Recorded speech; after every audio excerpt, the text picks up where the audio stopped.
Sharma house के drawing room में एक भारी सन्नाटा पसरा हुआ था। दीवार पर एक 2 साल की बच्ची की फोटो टंगी थी। आज उस बच्ची गुड़िया का जन्मदिन था। 4 साल हो चुके थे उस मनहूस दिन को, जब एक मार्केट की भीड़ ने उनकी जान, उनकी गुड़िया को उनसे छीन लिया था। हैप्पी बर्थडे मेरी गुड़िया। पता नहीं मेरी बच्ची कहाँ होगी, किस हाल में होगी। संजीव क्या उसे याद भी होगा कि उसकी मम्मा आज भी उसका वेट कर रही है? सुधा प्लीज खुद को संभालो। 4 साल हो गया, हमने पुलिस, अखबार, डिटेक्टिव क्या नहीं किया, कहाँ कहाँ नहीं खोजा उसे, पर शायद ऊपर वाले की मर्जी यही थी। अब हमें ये हकीकत मान लेनी चाहिए। हकीकत कैसे मान लूं संजीव? मेरा दिल कहता है वो जिंदा है, वो आएगी। देखो रौनक को हर साल की तरह आज भी अपनी छोटी बहन के लिए गिफ्ट लाया है।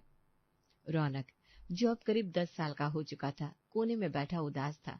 उसके हाथ में एक चॉकलेट थी जो वो अपनी खोई हुई बहन के लिए लाया था। पापा, गुड़िया कब आएगी? मुझे उसके साथ खेलना है। घर में मुझे बिल्कुल अच्छा नहीं लगता। बस करो तुम लोग, कब तक इस मातम में जियोगे? जो चला गया उसके गम में जो पास है उनकी जिंदगी क्यों खराब कर रहे हो? रौनक का बचपन मुरझा रहा है तुम दोनों को रोता देखकर। तो क्या करे माँ, भुलाया नहीं जाता, हर पल उसकी याद आती है। याद तो मुझे भी आती है संजीव, पर जिंदगी किसी के लिए रुकती नहीं है। मेरे पास एक उपाय है, मैं कहती हूँ तुम लोग एक बच्ची गोद ले लो। गोद? माँ जी आप ये क्या कह रही हैं? क्या कोई और बच्चा मेरी गुड़िया की जगह ले पाएगा? जगह कोई किसी की नहीं लेता सुधा, सब अपनी जगह खुद बनाते हैं।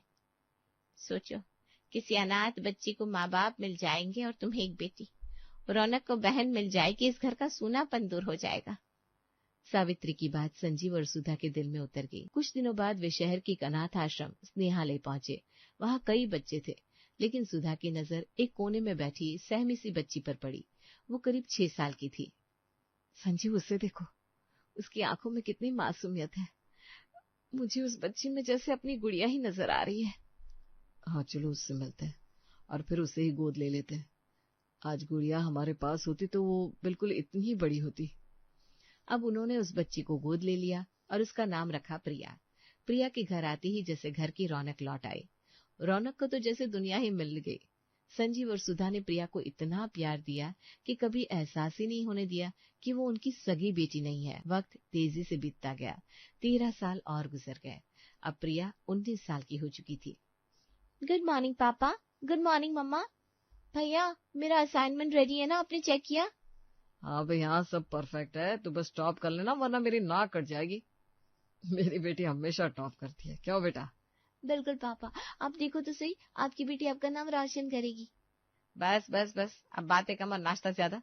कॉलेज के लिए लेट हो रही हो ना? ओके माय डियर मम्मा। घर में खुशियां छाई हुई थी। प्रिया सबकी जान थी। किसी को याद भी नहीं था कि प्रिया सगी नहीं बल्कि उसे गोद लिया गया है।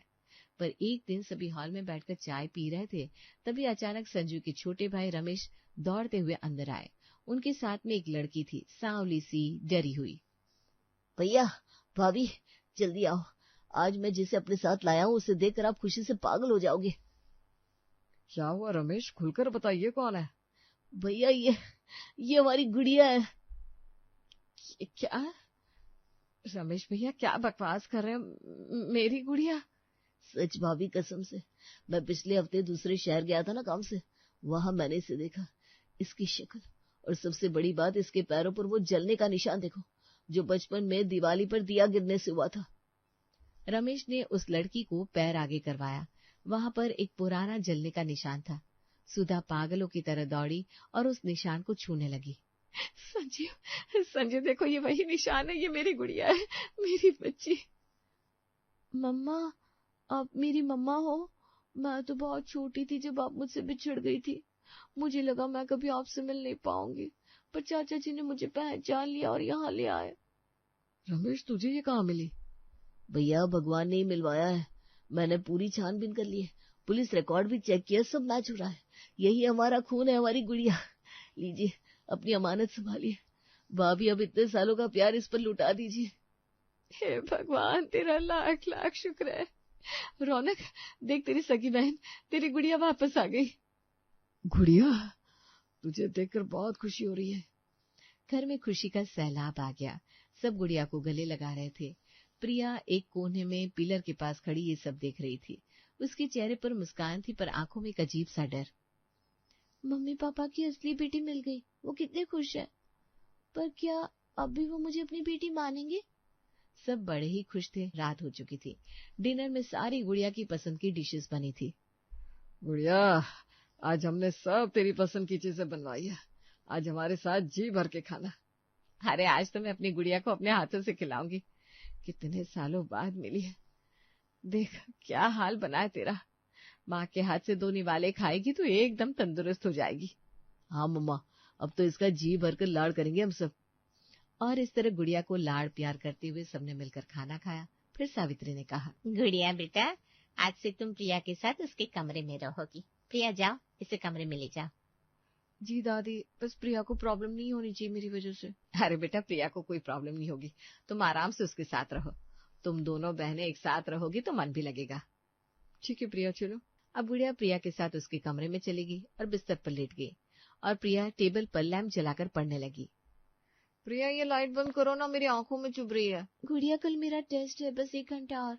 मैं लैंप को और डिम कर देती हूँ। अरे मुझे नींद नहीं आ रही है, वैसे भी मुझे रेस्ट चाहिए। तुम जाकर बाहर हॉल में पढ़ लो प्लीज। प्लीज गुड़िया, थोड़ी देर एडजस्ट कर लो ना। ठीक है, तुम करो पढ़ाई, मैं थोड़ा तब तक बाहर हॉल में ही वॉक कर लेती हूँ। Okay, as you wish. अब गुड़िया हॉल में गई और कुछ देर बाद वही सोफे पर उससे नींद आ गई। सुबह सुधा ने उसे ऐसे सोफे पर सोते देखा तो पूछा, गुड़िया बेटा उठो, तुम ऐसे सोफे पर क्यों सो रही हो? तुम्हें तो प्रिया के साथ कमरे में होना चाहिए था। वो मम्मी, प्रिया रात को लाइट जलाकर पढ़ रही थी और मुझे लाइट में नींद नहीं आती। मैंने उसे कहा भी था, पर उसने कहा कि उसका टेस्ट है, पढ़ना जरूरी है, तो फिर मैं हॉल में आकर सो गई। और वो तुझसे बोलने भी नहीं आई? नहीं मम्मी, मैं तो रात से यही सो रही हूँ। पर जाने दीजिए, मुझे तो आदत है, मैं कहीं भी सो जाऊंगी, इस घर में मुझे कोई प्रॉब्लम नहीं है। तभी प्रिया वहां आई। गुड मॉर्निंग मम्मा। गुड मॉर्निंग गुड़िया। प्रिया, गुड़िया यहाँ रात भर से क्यों सो रही थी? तुम अपनी पढ़ाई के बाद इसे बुलाकर कमरे में भी तो ले जा सकती थी।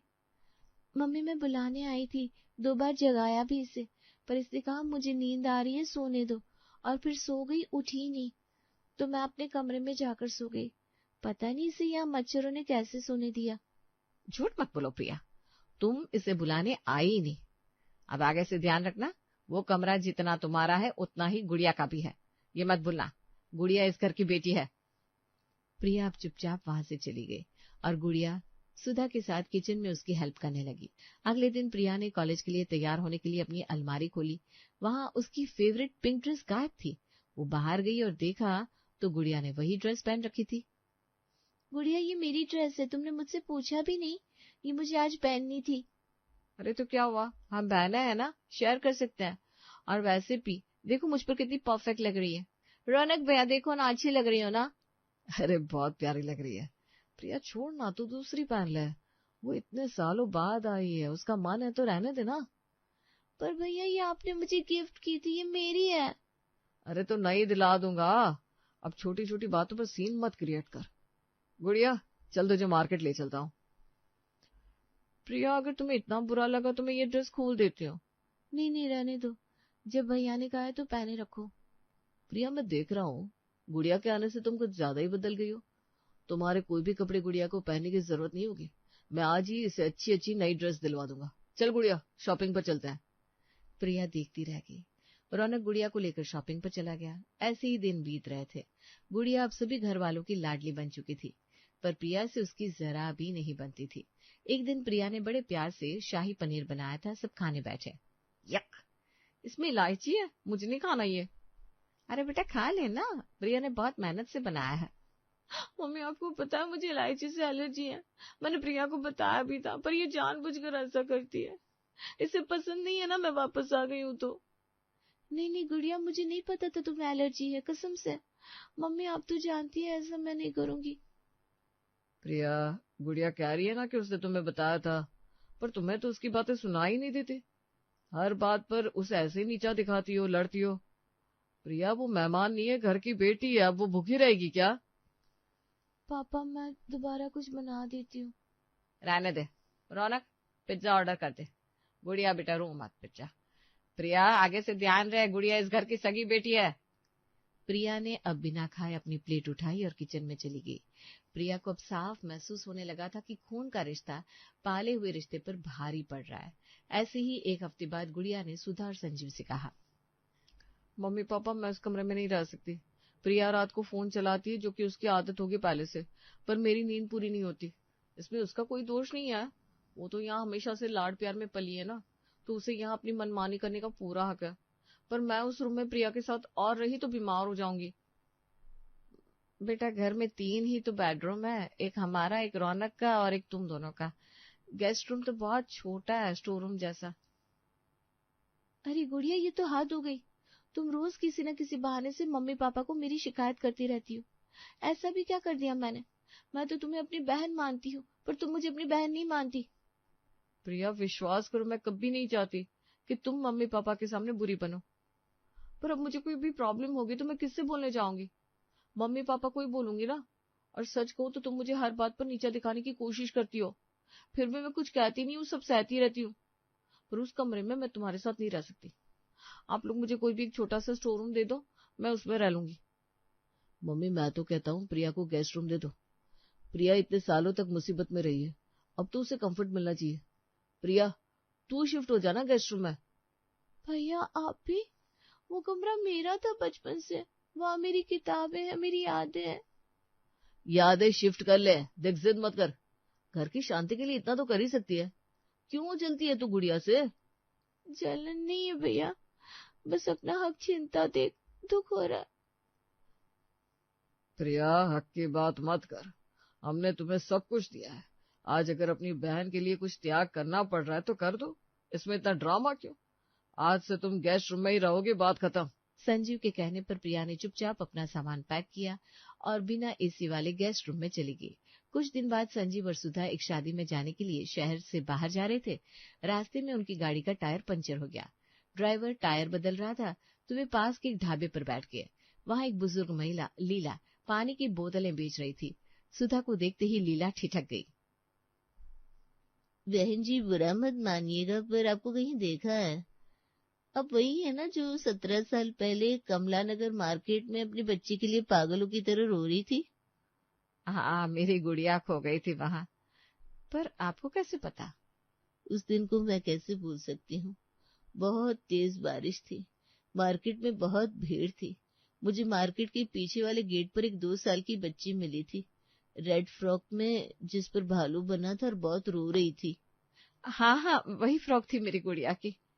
पर अब तो हमारी गुड़िया हमारे पास है। आपने उसे कहाँ छोड़ा था फिर? या आपके पास से रमेश भैया ले आए उसे हमारे पास? नहीं, मेरे पास कोई नहीं आया। उस दिन मैंने बहुत ढूंढा आप लोगों को, क्योंकि आप भी अपनी बच्ची के लिए रो रही थी। मुझे लगा ये बच्ची आपकी होगी, पर मुझे कोई नहीं मिला। फिर मैं उसे पास के स्नेहालय अनाथ आश्रम में छोड़ आई। मैंने वहां रजिस्टर में लिखवाया भी था कि ये बच्ची 15 जुलाई को मिली है। 15 जुलाई? सुधा याद करो, हमारी गुड़िया भी 15 जुलाई को मार्केट में गुम हुई थी, और हमने प्रिया को भी स्नेहालय से गोद लिया था, और प्रिया के कागज में भी लिखा था कि वो 15 जुलाई को ही आश्रम में आई थी। संजीव, इसका मतलब प्रिया ही हमारी गुड़िया है। पर अगर प्रिया गुड़िया है तो जो गुड़िया अभी हमारे पास है वो कौन है? हाँ, और वो जलने का निशान, रमेश ने कहा था गुड़िया के पैर पर निशान है। प्रिया के पैर पर भी तो एक निशान है। हम हमेशा सोचते थे वो कोई चोट है। हे भगवान, समझ में नहीं आ रहा क्या सच है और क्या छलावा। दिल कुछ कहता है और दिमाग कुछ और। अब सच कैसे बाहर आएगा?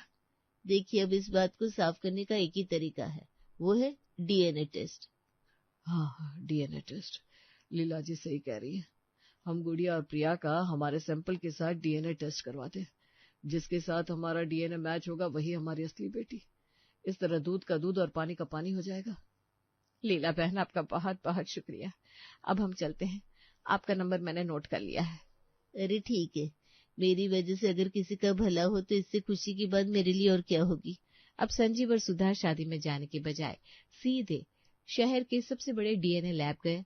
उन्होंने घर पर फोन किया और झूठ बोला कि मेडिकल इंश्योरेंस के लिए ब्लड टेस्ट जरूरी है। वे प्रिया और गुड़िया दोनों को लैब ले गए और टेस्ट करवाया। 2 दिन बाद रिपोर्ट आई। संजीव के हाथ कांप रहे थे। उसने लिफाफा खोला। सुधा, ये देखो, प्रिया का डीएनए हमसे 99.9% मैच हो रहा है। प्रिया हमारी बेटी और ये गुड़िया, इसका डीएनए 0% मैच। ये फ्रॉड है। अब मुझे सब कुछ साफ साफ नजर आ रहा है। रमेश, ये सब रमेश भैया की चाल है। उन्होंने ही कहानी बनाई थी। चलो घर। संजीव और सुधा घर पहुंचे।